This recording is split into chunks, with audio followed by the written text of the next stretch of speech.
Marlin Detweiler. You've had a big impact on classical education. What have you done to further classical education? Well, that's a great question. That's a loaded question.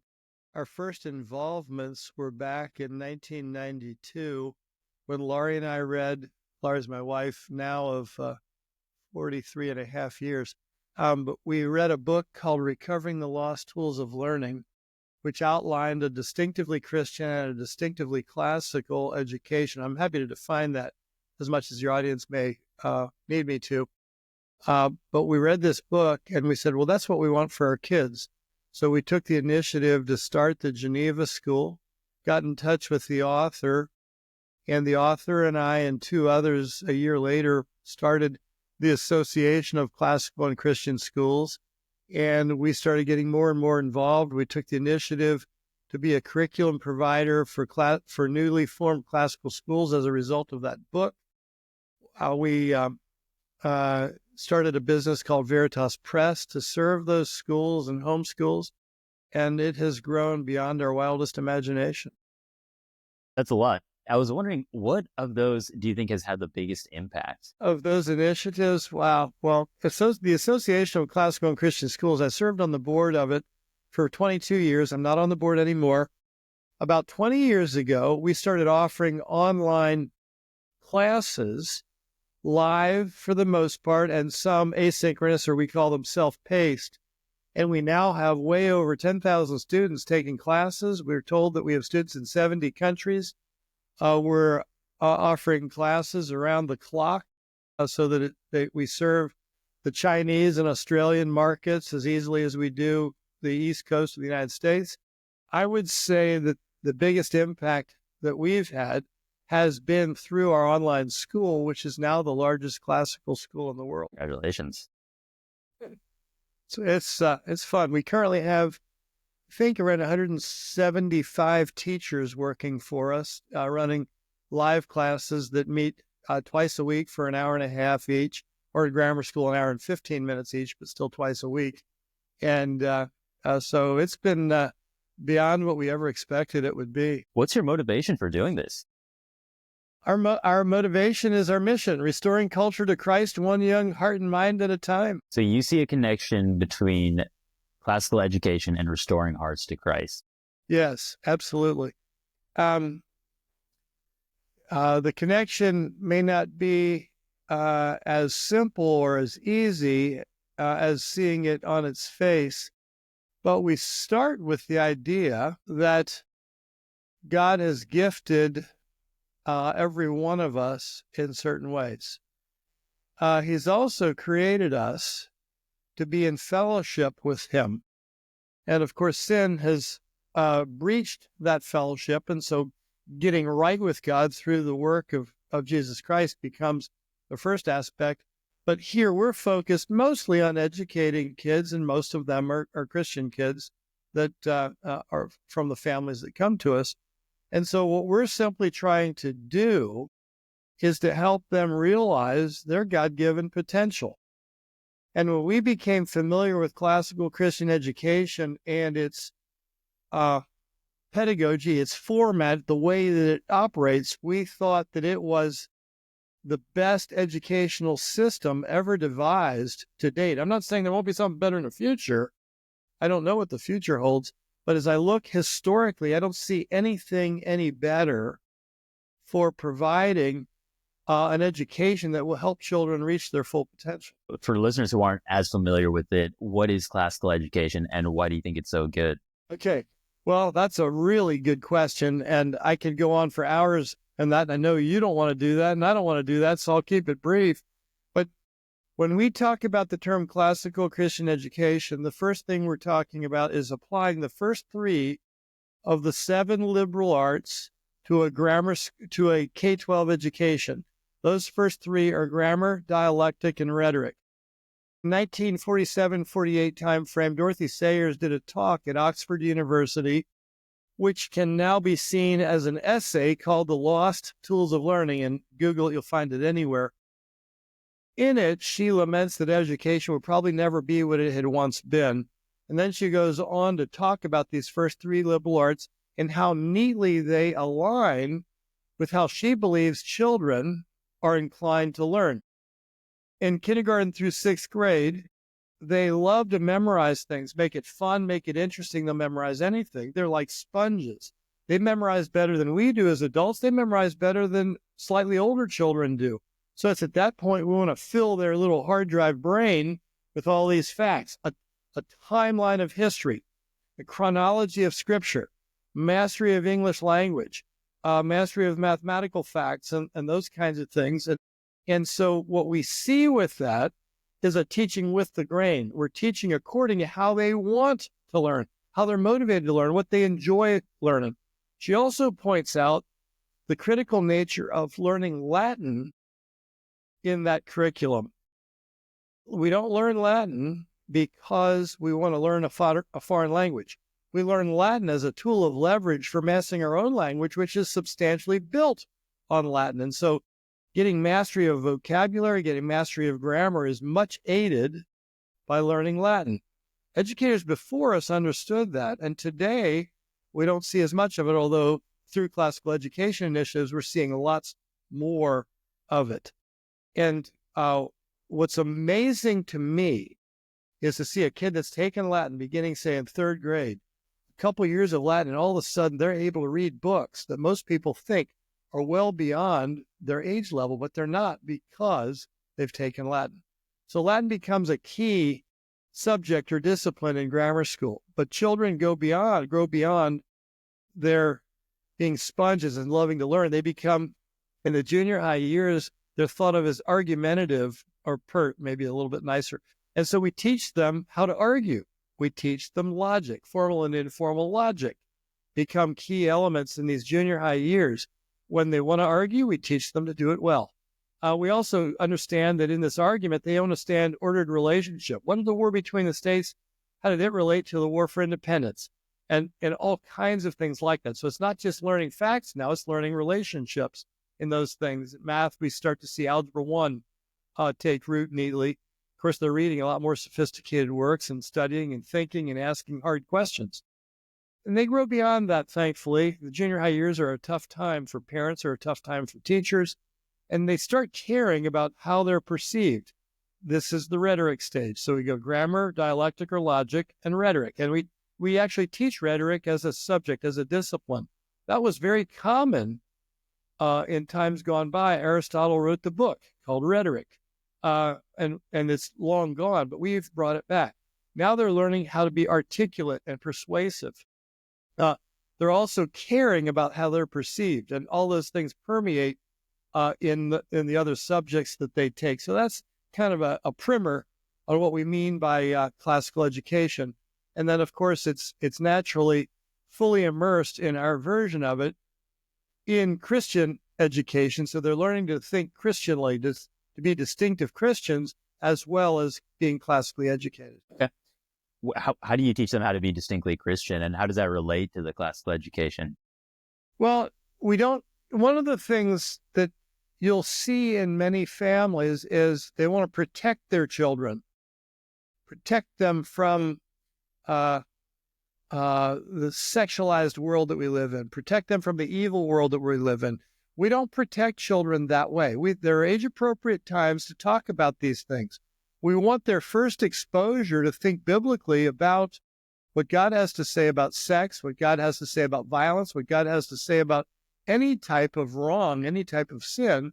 So we want them to learn about those things in an environment that helps them learn to think rightly about them. So that's a very practical thing. Anybody that cares about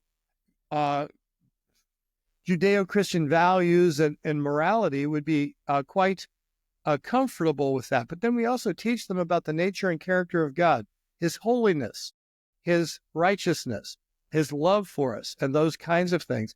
And so all of life comes through a biblical or Christian worldview.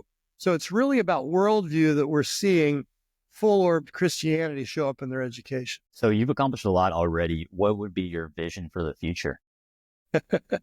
Well, that's a really good question. Now, Pete Hegseth, our new Secretary of Defense, and David Goodwin together wrote a book Battle for the American Mind. They really talk about the plan to really undercut these this morality and this biblical worldview that has been proposed and enacted over 100 years. And what they believe is that classical Christian education is the answer to overcoming that. And we're starting to see that in some political ways now, too. And we're not political as an institution by any means. We're educating families. We're educating K-12 kids. But what we see happening is we see through the children that are now our graduates and through the education that's happening in many classical Christian environments, schools and homeschools and that sort of thing, we're seeing a leadership rise up that's ready to think very differently than what has been happening gradually in the deterioration. And so we're very optimistic about what the future can be. And we just want to see thousands, tens of thousands, hundreds of thousands of more people doing that. We're seeing it very relevant in places like China and Australia, in Russia, and many places that we wouldn't have expected it. And we're serving them, and we're seeing others serve them in ways that are really changing the culture by doing it one person at a time. Is there anything else you'd like to add for our audience, and maybe just how they can follow you, follow your work?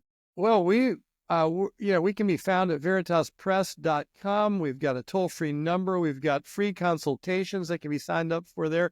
We're happy to have people that are like-minded to join us and help to educate their children to create more and more of a next generation that will stand on our shoulders and go further up and further in with what we're talking about. I'm really curious about the entrepreneurship aspect, because you built up this worldwide organization with teachers offering courses around the clock. And I saw that there's that free consult call, contact us on your website. Most people who are into classical learning, homeschooling, they're not as savvy in terms of entrepreneurship. So how did you pull that part of it off? Well, I'm an entrepreneur. My father was in the accounting world. He worked for a private organization, a ministry, and then as a public accountant. And I'm not sure how to completely define this in terms of entrepreneurship. But there has been, in the 90s especially, there was a real move in colleges to create entrepreneurship programs. And while those will be a little successful, they will never be comprehensively successful, because I'm convinced that entrepreneurship is more caught than taught. What I mean by that is it's learned around the dinner table with parents. It's learned from relationships that we have with people that we enjoy learning from and have spent lots of time with, more mentors than teachers and that kind of thing. I can give somebody a class on entrepreneurship, but I cannot make them comfortable sleeping at night knowing that they've got payroll to make. That's a whole different category. The other category is, while you can do a lot of things in book learning, you cannot get somebody to think outside the box very well from book learning. Again, it's a caught kind of thing. And so we look at people, what I'm suggesting is that it takes both. There's a book learning element, but there's also a catching of a vision, a catching of a comfort, a catching of I want something better that has to happen too. And it's more being brought up in it than it is being educated by it. So that's part of how we operate. Candidly, I don't think there are a lot of entrepreneurs, and I don't think we can create a lot of entrepreneurs, but there are a lot of people, when led by an entrepreneur, when they see a good idea, want to be a part of it. And that's where most of our people are. We have lots of entrepreneurs. We have lots of business owners. We have lots of famous people who have their kids in our programs. But that doesn't mean that that we're trying to raise entrepreneurs. What we're trying to raise is people who are well-educated, who know their history to avoid repeating the bad parts of it, who know how to think biblically about any subject, about any idea, and then can winsomely and lovingly engage culture with what they know and how they know to communicate in a way that's convincing and really contagious and brings other people along. So in the development of your organization, what were the key moments, principles, processes, decisions that led to the development as an organization? I think there are a couple things that come to mind. One of the first things that we did was, as we read the book on classical education that I mentioned reading earlier, the book is called Recovering the Lost Tools of Learning, which is named after the essay by Dorothy Sayers, The Lost Tools of Learning. When we read that, we thought, it would be really neat to have a neat little system. Who's the author of that book, by the way? The author is a guy named Douglas Wilson. He's a pastor in northern Idaho. Yeah. So we thought it would be really neat to have this system of learning a timeline of history and a timeline of the chronology of the Bible and have them overlap and interlock wherever they do so we could see them come together. That's a great idea. So that was our first idea. And we thought in doing that, we were going to have my wife and I were going to have a little hobby business for the classical education community. That's what became Veritas Press, and it grew way beyond that. So that was kind of our first thing of our history and Bible cards. Now we have what are called self-paced courses to teach those as well, and they work unbelievably. So that was one. The next big moment was probably when the idea of how we teach the Great Books curriculum, which is called our omnibus curriculum, which is taught in 7th through 12th grade, and it provides credit for history, theology, and literature in an integrated humanities curriculum. Pulling that together was our next major event, as I think of them just off the top of my head right now. And that is reading the great books in order to learn to think biblically about any subject. And it really gets into lots of things, and it uses the great books as content to teach students to think well. Then the last thing was probably just seeing how the marketplace was changing and seeing, it really is time for us to start offering live online classes. And that was about 20 years ago. So these things happened one after another. And the most recent of the three I'm mentioning now was about 20 years ago with live online classes. And why that's so significant is because when you have a world market from which to recruit teachers, you can easily put together a world-class collection of teachers. And a bricks and mortar school can't do that. They're faced with geographical limitations with whom they can, with the teachers that they can recruit. And we think that the teacher is the most important part of education. Think about your own educational experience. You don't remember the educational philosophy that you were educated with. You don't remember the curriculum that you were educated with, but you remember the great teachers. And so, that's a huge service to the homeschool parents. Yes, that they can just view a live recorded class from an expert. Well, they can view a recorded class because every class we do is recorded. Yeah, sorry, that was a contradiction. The students are involved in live class and live class discussion with students from all over the world. Yeah, exactly. Yeah, so I'm just curious, from the perspective of entrepreneurial skills, what do you think led to the scaling? Because again, it doesn't matter how good your product is, you need to have those entrepreneurial skills. I think there are two things. One is educational expertise, which really comes from my wife. She's an educator at heart. Her grandfather started a very well-known school in Miami, Florida called Miami Country Day. And she was involved in that. So she's a third-generation educator. I'm a businessman and I'm an entrepreneur, and our skills have just really been tongue and groove. They have worked well together. She'll have ideas. I'll be able to formulate them or put them into a system that will work and be profitable.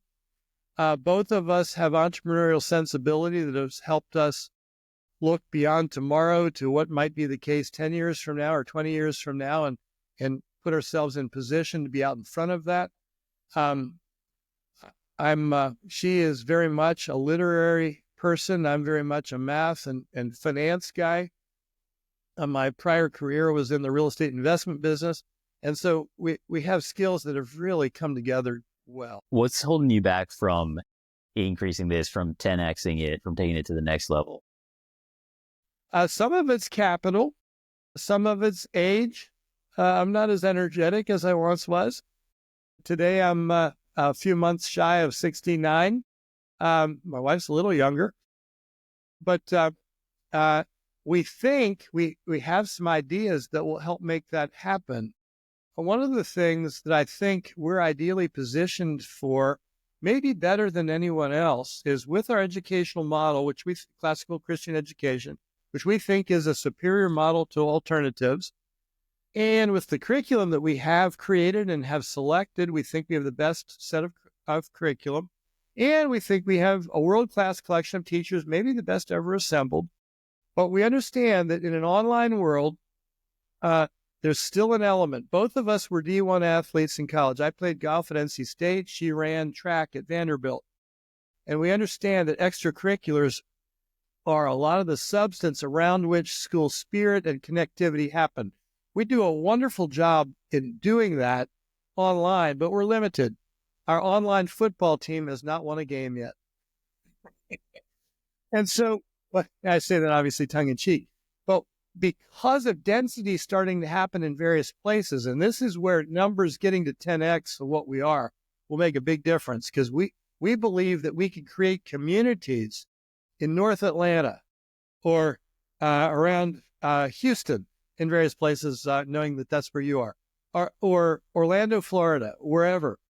We think we need, roughly speaking, and this is a broad generalization, because travel time in Houston to go to lunch is different than what it is in Lancaster, Pennsylvania, where I grew up. In Lancaster, people are willing to drive maybe 15 minutes for lunch. In Houston, it's not unusual for you to drive an hour to meet somebody for lunch. So the drive time tolerance is part of this equation. But if we just take an average of, say, people are willing to drive 30 minutes to a central point for practices and social activities and extracurriculars, whether it's games or practices or theater or music, band, choir, orchestra, those kinds of things. We think we need about 200 students in 7th through 12th grade within a 30-minute drive of a central point in order to have a robust collection of extracurriculars for students that are in our online program. When we get that going in big ways, we think it will scale dramatically. Because Great now, idea. best of all worlds, something that's not been possible in history before, because online education of a live sort's not been possible until the last 20 years or so. Great idea. Hey, congrats on what you built up, Marlin. Super exciting. Thank And I hope you take it to that It next has level been and such keep a going. blessing. Yeah. Thank you. Absolutely.